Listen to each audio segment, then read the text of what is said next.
जेके Yadav films present. और हिंदी के छोरे तू बाजा दे भोजपुरी तबे ये सटे जरा पे गरदा रे उरी अपन सोचल इरादा के तेज दे दारू पिए बोले जलाऊ सर मल रनिया के भेजा दे गाजा पिए बोले जलाऊ सर मल ले हवा के भेजा दे हवा के भेजा दे।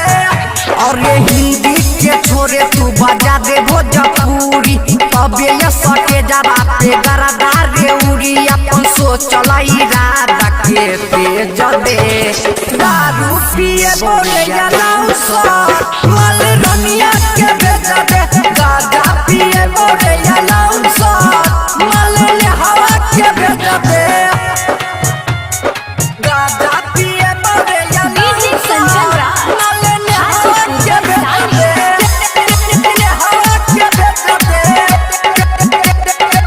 हवा के भेजा दे कुरा जैसन नहीं छै के करो रे फिगर के करो रे फिगर के करो रे फिगर देखैले कब से तोरा पैछ जीगर तोरा पैछ जीगर तोरा पैछ जीगर राइफल से गोली ने त धोई धोई रे चलतो पीछा पड़ल जनिया के छोड़ दे हे दारू पिए बोले जलाऊ सर मल रनिया के भेजा दे गाजा पिए बोले जलाऊ सर मल ले हवा के भेजा दे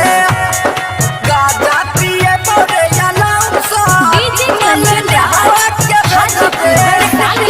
ले हवा के भेजा दे ले हवा के भेजा दे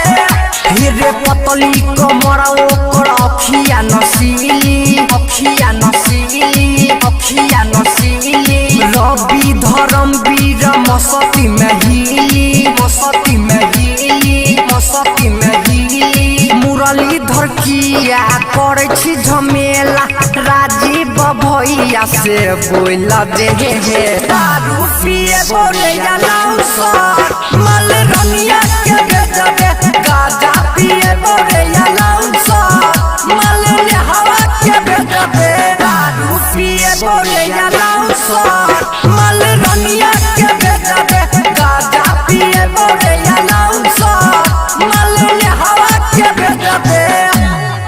JK Yadav Films